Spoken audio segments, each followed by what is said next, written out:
Vous vivez en appartement ou dans une maison mitoyenne, vous entendez un peu trop vos voisins, que ce soit des talons, de la musique forte ou les fameuses disputes de vendredi soir, vous n'êtes pas seul.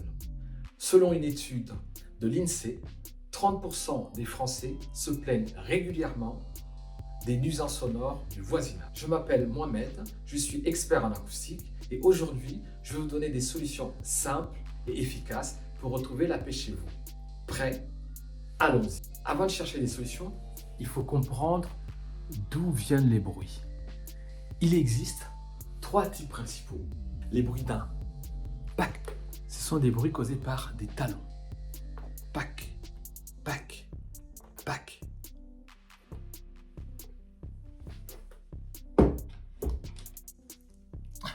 Des meubles qu'on déplace.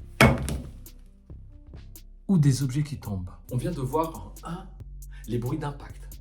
Maintenant en 2, les bruits aériens. Ce sont des bruits qui se propagent par l'air, comme la conversation, la télévision et aussi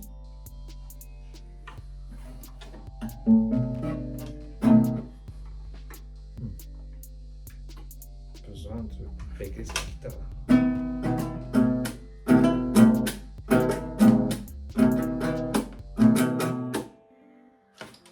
Je vais arrêter là. En 3, les bruits des vibrations générés par des machines. Lancer ma machine à laver tard dans la nuit pour payer moins ou m'embrouiller avec mon voisin. Quel dilemme. Je vous laisse choisir. Maintenant qu'on sait identifier ces sources, passons aux solutions. C'est parti.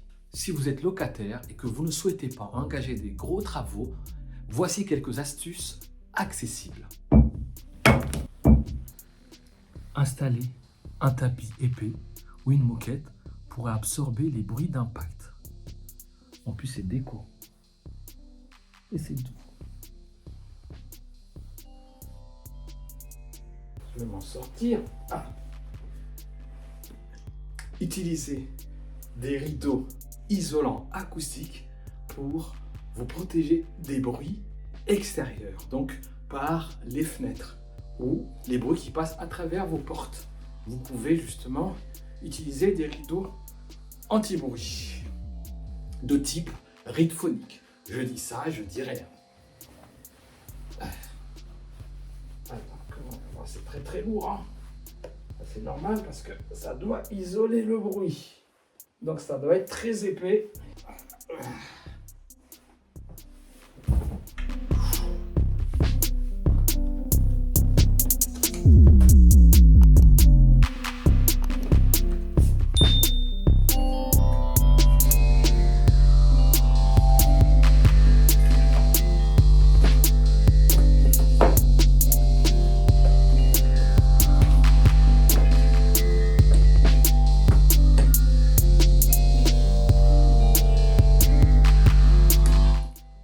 Une bibliothèque remplie de livres peut agir comme un isolant acoustique naturel.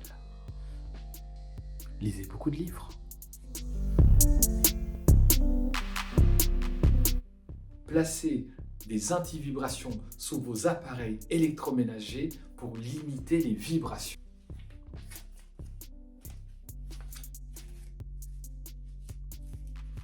Ça va, c'est des CFA.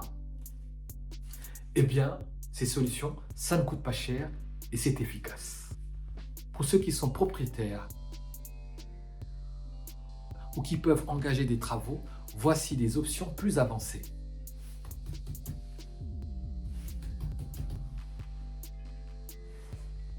Isoler les murs mitoyens. Vos murs mitoyens, vous pouvez les isoler de la manière suivante. La laine de roche ou laine de verre. Ensuite, vous mettez par exemple un BA13 phonique. Eh bien, voilà, vous avez fait votre isolation. C'est facile à faire, très simple et efficace.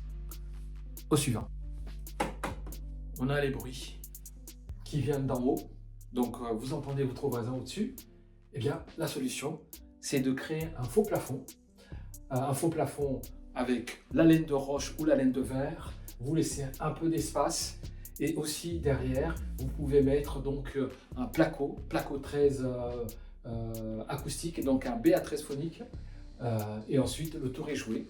Vous avez isolé le bruit qui vient en provenance du voisin du dessus. Voilà. Attention, attention, on redescend. En fait, lorsqu'on fait une isolation du faux plafond, eh bien, on vient enlever à la hauteur sous plafond de 15 à 20 cm. Donc, ça veut dire que si on est sur un appartement standard, on est sur du 2,50 m, 2,60 m de hauteur. Et si on enlève 15 à 20 cm, eh bien, on va se retrouver sur du 2,40 m ou 2,35 m. Donc, c'est pas terrible puisqu'on aura l'impression d'être entassé sur une hauteur de 2,30 m ou 2,35 m. Maintenant, si vous êtes sur une hauteur de 2,80 m, 2,90 m, voire plus, eh bien, c'est la meilleure solution, c'est de créer un faux plafond, comme je l'ai dit, avec un isolant acoustique et un absorbant acoustique, plus de l'espace pour en fait amortir les bruits de choc. Maintenant, quelle est la solution quand on est sur une hauteur de 2,50 m, 2,60 m, qui est le standard et qui est la majorité? Eh bien, c'est de négocier avec le voisin du dessus, lui demander s'il est possible, du coup même de financer, parce que vous êtes la personne qui souffre de ces nuisances sonores, et ben c'est au lieu de faire les travaux chez vous, c'est de les faire chez le voisin du dessus, c'est-à-dire isoler son sol. Et isoler son sol, c'est de mettre un isolant acoustique avant de mettre le parquet ou le carrelage. Voilà en fait la solution qu'il faut proposer au voisin du dessus. Et ensuite, on peut même aller plus loin, c'est de lui demander s'il veut bien de rajouter une moquette ou un tapis pour éviter donc les chocs, l'impact des objets qui tombent au sol. Traiter les bruits extérieurs. Eh bien, les bruits extérieurs, je le rappelle, c'est bruit de circulation ou tout simplement sortie de poubelle le matin très tôt. Ça peut être aussi les gens qui parlent dehors en sortie de boîte, de bar ou de restaurant et ils sont juste sous votre fenêtre et que vous les entendez. Eh bien, pour traiter ces bruits-là, vous avez deux possibilités. Alors, la première, comme je l'ai dit tout à l'heure, pour un locataire, mais aussi pour un propriétaire, eh bien, c'est de s'équiper d'un rideau anti-bruit. Alors, un rideau anti-bruit de type Readphonic avec une atténuation de 15 décibels, c'est beaucoup. Et avec ça, vous allez pouvoir donc isoler le bruit venant de l'extérieur. Mais vous avez également l'autre solution, puisque vous êtes propriétaire, eh bien, l'autre solution, en fait, c'est de changer vos fenêtres. Alors, changer vos fenêtres, il y a souvent, on va vous proposer de changer les baies vitrées. Alors, les vitres, on sait déjà que si vous êtes un vitre simple, il faut passer en double vitrage. Alors, aujourd'hui, en fait, le double vitrage qu'on voit, il est standard et souvent n'est pas suffisant pour tous ces bruits qu'on a évoqués. Donc, il faut aller au-delà. Alors, pour aller au-delà, c'est-à-dire, il faut changer donc le cadre avec une ouverture plus importante. Avec cette ouverture plus importante, vous allez avoir une épaisseur plus importante de votre double vitrage. Ça veut dire que vous allez avoir des vitres plus épaisses et aussi un espace d'air pour amortir certaines fréquences, notamment les basses fréquences, et aussi une double vitrage. Donc en général, quand vous regardez bien, vous n'avez pas que deux vitres, vous en avez trois. Mais on peut appeler ça double vitrage parce que la deuxième vitre, elle est collée avec un isolant entre les deux.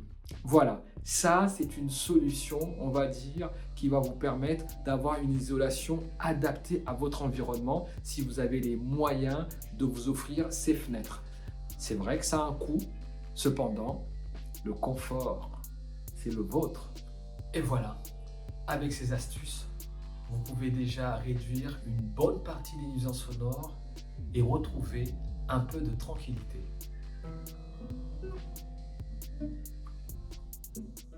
Alors, quelle solution allez-vous essayer en premier? Dites-le moi en commentaire, j'adorerais connaître vos retours. Si cette vidéo vous a plu, n'hésitez pas à mettre un j'aime, à la partager avec vos amis et surtout à vous abonner pour découvrir encore plus de conseils acoustiques. Merci d'avoir regardé et à très vite pour une nouvelle vidéo sur le son et le confort chez vous. À bientôt.